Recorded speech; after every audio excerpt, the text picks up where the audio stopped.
after your whole experience through, being incarcerated and accusations and everything, do you have like, who do you blame the most? Do you feel like?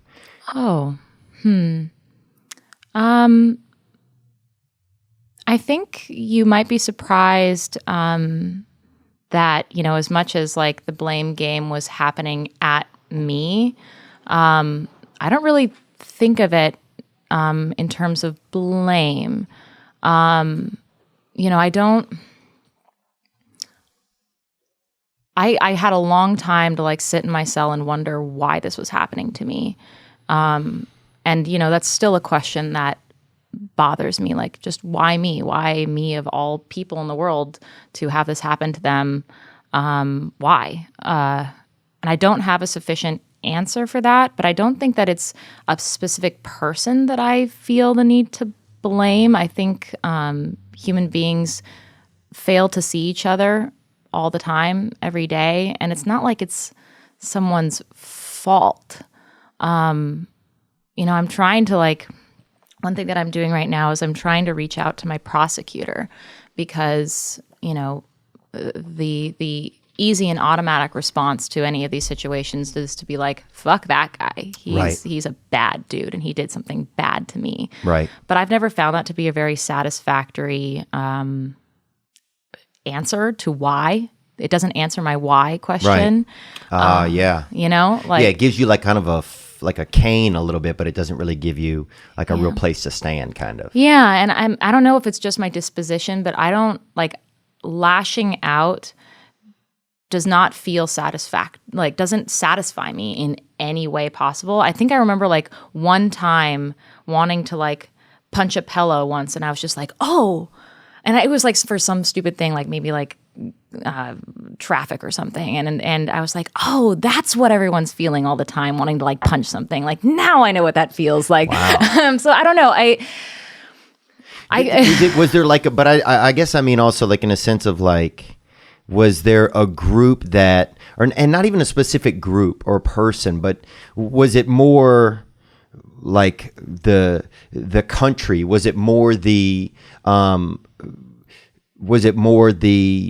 media? What was it? The news? Was it the police there that was the thing that you're it seems like they were the ones that kept the ball rolling, because it seemed bizarre that you were going through all of this. I think from, I consider myself just kind of an everyman. It seemed like you didn't seem like somebody that would kill someone to me easily, and even with the information from the case, but you probably displayed behaviors where I was like, oh, if I think, she seems like someone that's unique or aloof or whimsical, and I could see that kind of fitting obviously a wild story. But was it more the media that kept you? Do you think one of them influenced more the fact that you were stuck there for so long that you had to go through all of this? Do you think?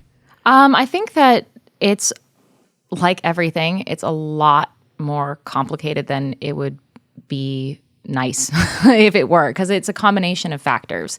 It's a combination of the law and what was legally allowed, what the police were legally allowed to do to me. Were they illegally allowed to psychologically torture me in an interrogation room? Well, yes and no.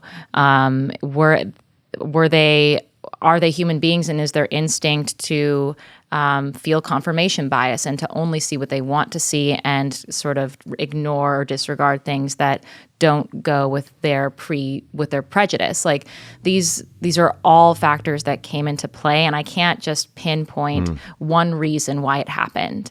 It's a lot of reasons. Do you feel like that they started to think that it was sexy that they had, not sexy, but that it was it was.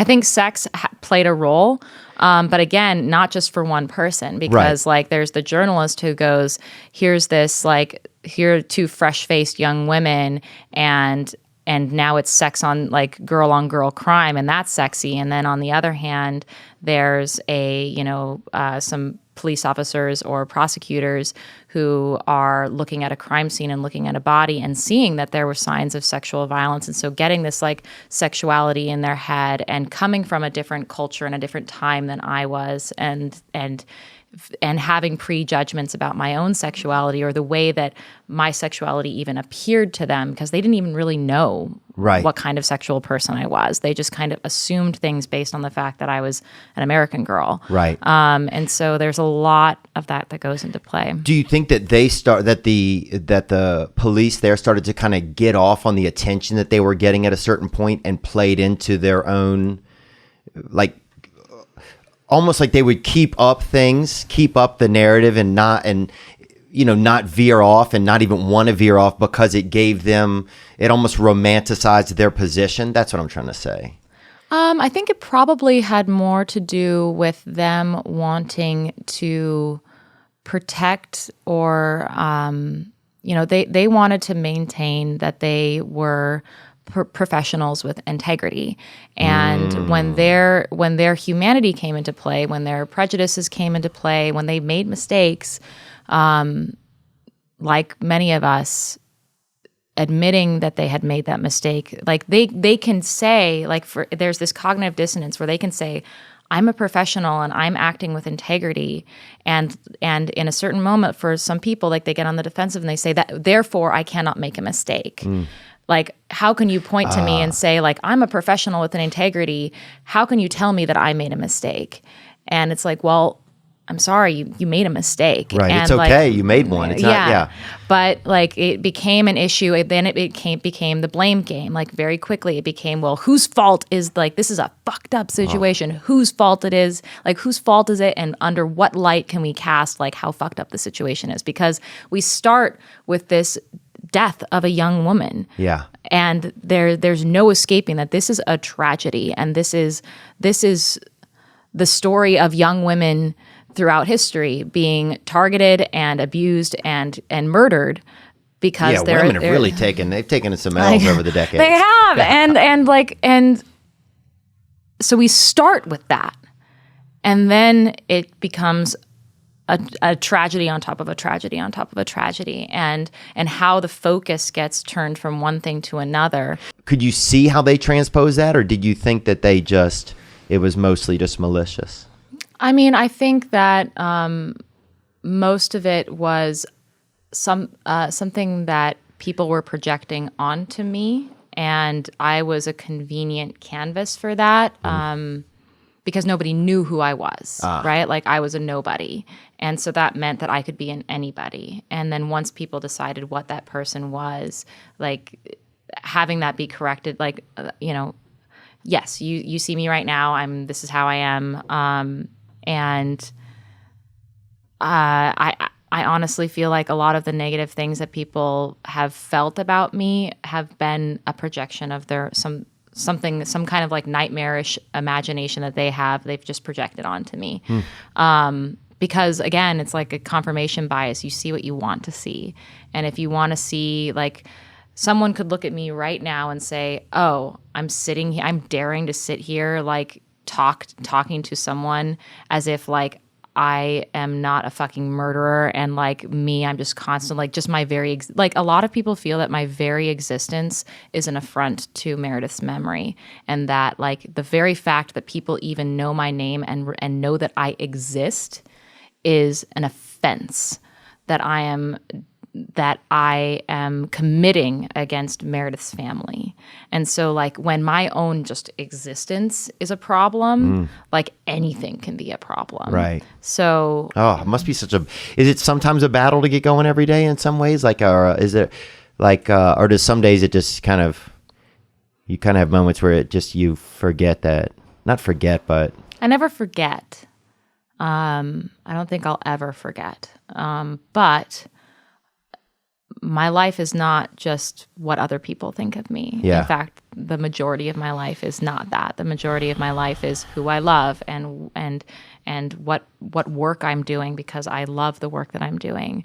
It's the question of now what, and the beautiful thing about my life right now is I can ask that question, and I suppose that the question never fully went away. Even in prison, I was thinking, well, I guess this is my life. I didn't think this was going to be my life, but how do I live my best life? And So brave. I don't know. I mean, it's that or kill yourself. Like it's. Good evening, good afternoon, and other times. Thanks for watching that video you just saw. I mean, it was okay. But the next video you could watch could be way better. What if you watch a video right now that changes your life? Well, you could watch this one, or watch this one. Watch this one, watch this one, watch this one. Ah!